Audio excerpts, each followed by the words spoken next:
The King.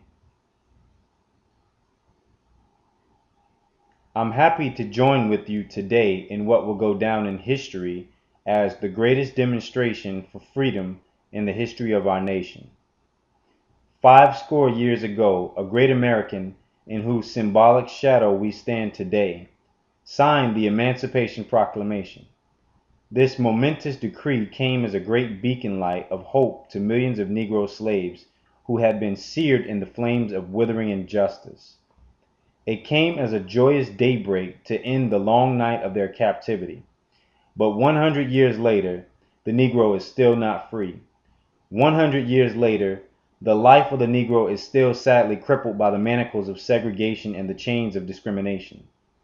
100 years later, the Negro lives on a lonely island of poverty in the midst of a vast ocean of material prosperity. 100 years later, the Negro is still anguished in the corners of American society and finds himself in exile in his own land. And so, we have come here today to dramatize a shameful condition. In a sense, we have come to our nation's capital to cash a check. When the architects of our republic wrote the magnificent words of the Constitution and the Declaration of Independence, they were signing a promissory note to which every American was to fall heir. This note was the promise that all men, yes, black men as well as white men, would be guaranteed the inalienable rights of life, liberty, and the pursuit of happiness. It is obvious today that America has defaulted on this promissory note, insofar as her citizens of color are concerned. Instead of honoring this sacred obligation, America has given the Negro people a bad check, a check which has come back marked insufficient funds. But we refuse to believe that the Bank of Justice is bankrupt. We refuse to believe that there are insufficient funds in the great vaults of opportunity of this nation. And so we have come to cash this check, a check that will give us upon demand the riches of freedom and security of justice. We have also come to this hallowed spot to remind America of the fierce urgency of now. This is no time to engage in the luxury of cooling off or to take the tranquilizing drug of gradualism. Now is the time to make real the promises of democracy. Now is the time to rise from the dark and desolate valley of segregation to the sunlit path of racial justice. Now is the time to lift our nation from the quicksands of racial injustice to the solid rock of brotherhood. Now is the time to make justice a reality for all of God's children. It would be fatal for the nation to overlook the urgency of the moment. This sweltering summer of the Negro's legitimate discontent will not pass until there is an invigorating autumn of freedom and equality. 1963 is not an end, but a beginning. And those who hope that the Negro needed to blow off steam and will now be content will have a rude awakening if the nation returns to business as usual. There will be neither rest nor tranquility in America until the Negro is granted his citizenship rights. The whirlwinds of revolt will continue to shake the foundations of our nation until the bright day of justice emerges. But there is something that I must say to my people who stand on the warm threshold which leads into the palace of justice. In the process of gaining our rightful place, we must not be guilty of wrongful deeds. Let us not seek to satisfy our thirst for freedom by drinking from the cup of bitterness and hatred. We must forever conduct our struggle on the high plane of dignity and discipline. We must not allow our creative protests to degenerate into physical violence. Again and again, we must rise to the majestic heights of meeting physical force with soul force. And the marvelous new militancy which has engulfed the Negro community must not lead us into a distrust of all white people. For many of our white brothers, as evidenced by their presence here today, have come to realize that their destiny is tied up with our destiny, and that they have come to realize that their freedom is inextricably bound to our freedom. We cannot walk alone, and as we walk, we must make the pledge that we shall always march ahead. We cannot turn back.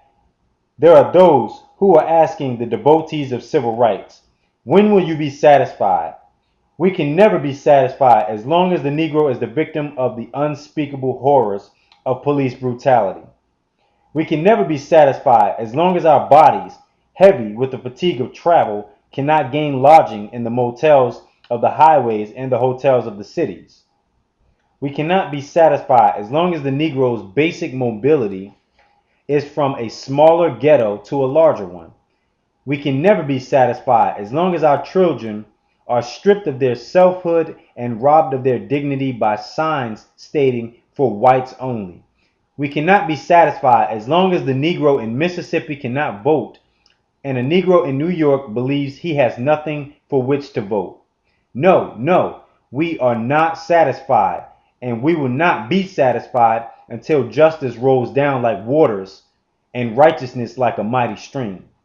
I am not unmindful that some of you have come here out of great trials and tribulations. Some of you have come fresh from narrow jail cells. Some of you have come from areas where your quest for freedom left you battered by the storms of persecution and staggered by the winds of police brutality. You have been the veterans of creative suffering.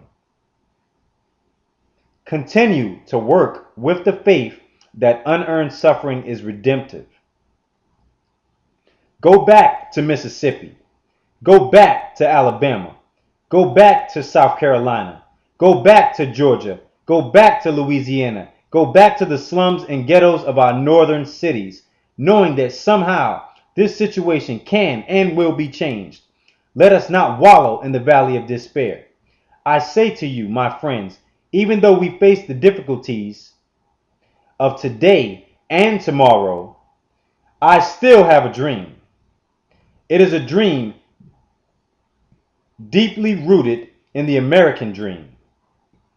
I have a dream that one day this nation will rise up and live out the true meaning of its creed. We hold these truths to be self-evident that all men are created equal. I have a dream that one day, on the red hills of Georgia, sons of former slaves and the sons of former slave owners will be able to sit down together at the table of brotherhood. I have a dream that one day, even the state of Mississippi, a state sweltering with the heat of injustice, sweltering with the heat of oppression, will be transformed into an oasis of freedom and justice. I have a dream that my 4 little children will one day live in a nation where they will not be judged by the color of their skin, but by the content of their character. I have a dream. I have a dream that one day, down in Alabama, with its vicious racists, with its governor's lips dripping with the words of interposition and nullification, one day, right there in Alabama, little black boys and black girls will be able to join hands with little white boys and white girls as sisters and brothers. I have a dream.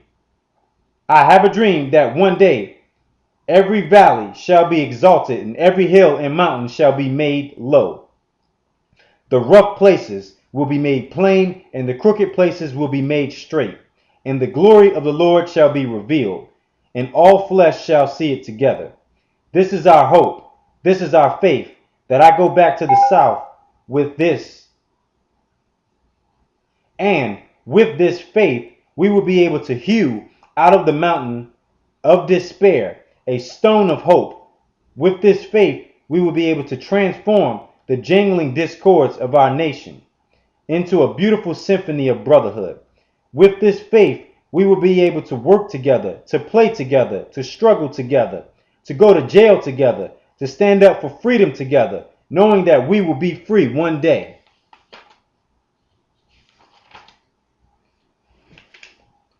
And this will be the day. This will be the day when all of God's children will be able to sing with new meaning. My country, 'tis of thee, sweet land of liberty, of thee I sing.